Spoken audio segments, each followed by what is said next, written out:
Blessed are the eyes that see what you see. For I tell you, many kings and prophets have desired to see what you see, and have not seen it. To hear what you hear,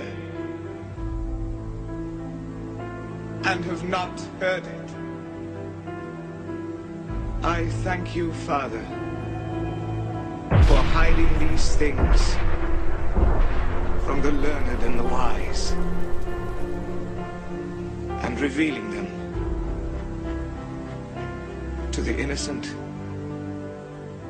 and the simple.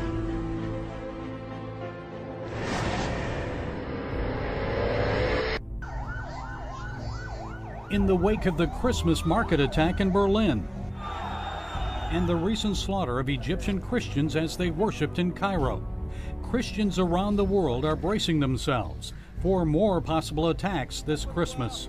In Pakistan, Christians are a tiny minority in the Muslim-dominated country. This will be the first Christmas the Amants will spend without the youngest member of their family. 16-year-old Wasib was an athlete who enjoyed playing cricket. He loved studying math and English and planned to eventually earn a PhD in engineering. Last spring, Wasib was killed in a terrorist bomb attack against Pakistani Christians celebrating Easter in a popular city park. I loved my son. He didn't do anything against anyone. They killed him because they knew he was a Christian, but we forgive them in the love of Christ. The Amant family was not alone. 75 people were killed and hundreds injured when the Islamic extremists detonated a suicide vest packed with explosives. Another 16-year-old Christian, Sharoon Patra, was also among the dead. CBN News talked with his parents. My son Sharoon was the most obedient of my children. I was always thought he'd be the one to take care of me when I get old. But we know from the gospel, as Jesus forgives them, we must also forgive those who did this. 18-year-old son Irfan survived the attack, but hot shrapnel from the blast tore into his back and stomach, damaging nerves surrounding his intestinal tract. God spared me so I can serve him. I want to be a missionary.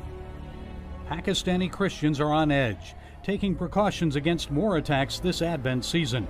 It seems Muslim jihadists love to strike them at Christmas and Easter.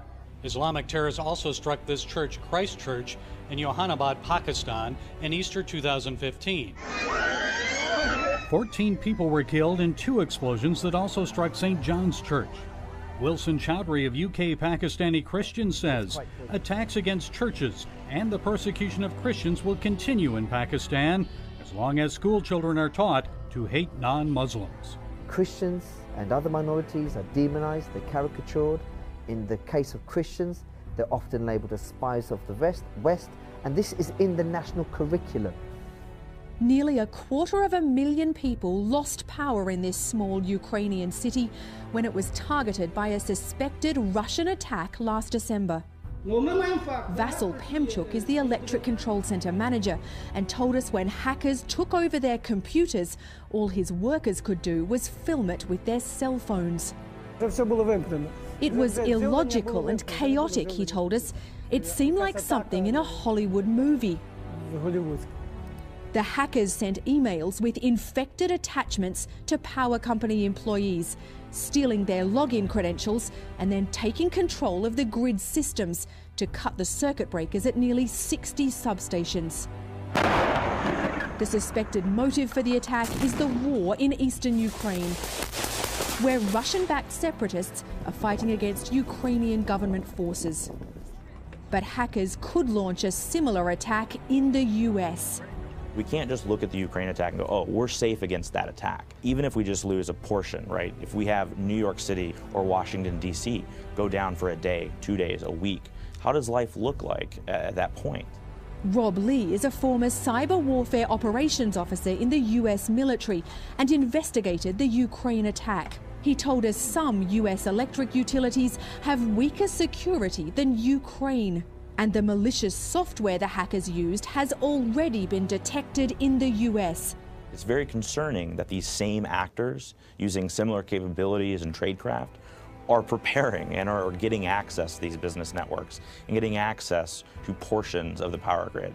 In another important story, the U.S. has made a sharp break with its long-standing policy of shielding Israel from UN action. Abstenciones. Abstentions. By abstaining from the 14-0 Security Council vote, the U.S. allowed the United Nations to condemn Israeli settlements in the occupied West Bank and Jerusalem, illegal construction under international law. Settlements have no legal validity. U.S. Ambassador Samantha Power warned they make it harder to negotiate a separate Palestinian state, which the administration believes is crucial to a lasting peace.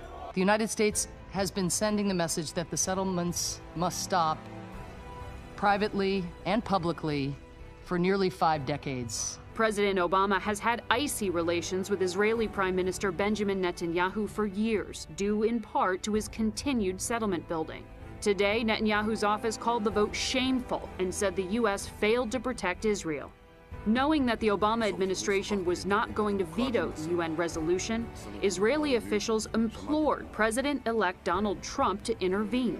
Yesterday, in a tweet that put him directly at odds with the sitting president, Trump publicly opposed the action and called Egypt's president, who temporarily delayed the vote. This morning, when the vote was rescheduled, Mr. Obama decided not to stand in the way of the rest of the world powers as they called for a construction halt. Israeli Ambassador Danny Danon argued it will make a peace deal harder. By voting yes in favor of this resolution, you have in fact voted no. You voted no to negotiations. A devastating move from ISIL. The terrorist group posted a video online that reportedly shows 2 Turkish soldiers tortured and burned alive. The video was posted as a warning to Turkish president to withdraw from Syria. Turkey's military has admitted to losing 2 soldiers, but has not verified the identity of the men in the ISIL video. Australian police say they foiled plans for several bombings in the city of Melbourne on Christmas Day. 6 men and a woman, all in their 20s, were arrested in overnight raids across Melbourne, Australia's 2nd largest city. 5 men remain in custody after 2 of the arrestees were released without charges. Authorities say the plot targeted high-profile locations in Melbourne, including Federation Square, Flinders Street Station, and St. Paul's Cathedral, possibly on Christmas Day. They say it was inspired by Islamic State, and the suspects had been under close surveillance for a fortnight. The Syrian Observatory for Human Rights says government forces have taken control of Aleppo. The last of the rebels are set to be brought out of the city, and only one small position in the western outskirts remains under militant control. The United Nations and rebel groups say evacuations are yet to be complete. The UN has sent 20 more staff to East Aleppo to monitor the evacuation. The International Committee of the Red Cross says about 30,000 people have been evacuated from Aleppo so far. This is part of a deal between Russia and Turkey after Syrian government forces took back over 99% of eastern Aleppo. The FBI and Department of Homeland Security released a new bulletin to law enforcement agencies around the country, urging vigilance against lone actor attacks. Although they say there is no credible threat, the warning does come after ISIS encouraged attacks through an online message. The FBI says that it's aware of the recent link published online that urges attacks against U.S. churches and encourages members of the public to maintain awareness of their surroundings and to report any suspicious activity to law enforcement. Russian media are just now reporting a Russian Defense Ministry flight carrying 91 people has vanished from radar screens. The disappearance happened 20 minutes after departing from the resort city of Sochi.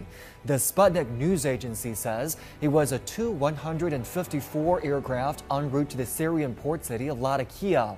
A source is quoted as saying the jet lost contact with land while flying over the Black Sea, with journalists, military personnel, and musicians on board. Other Russian media say the aircraft possibly has crashed in mountains near Sochi, and preliminary analysis suggests the plane may have had some technical problem or pilot error.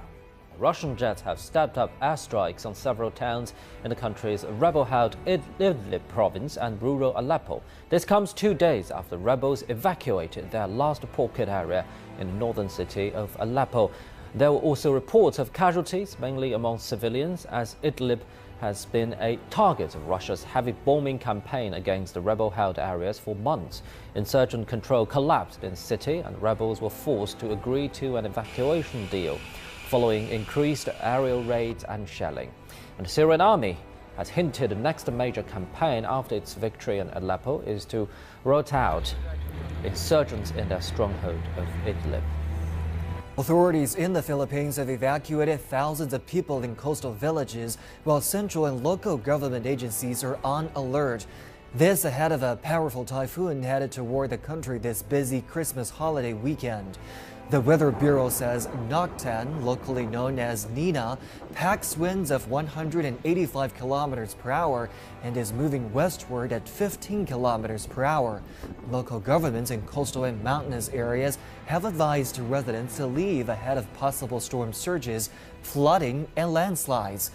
The capital, Manila, is expected to feel the brunt of the typhoon once it crosses the main island of Luzon later today. A series of drills involving China's Liaoning aircraft carrier have been carried out in the East China Sea.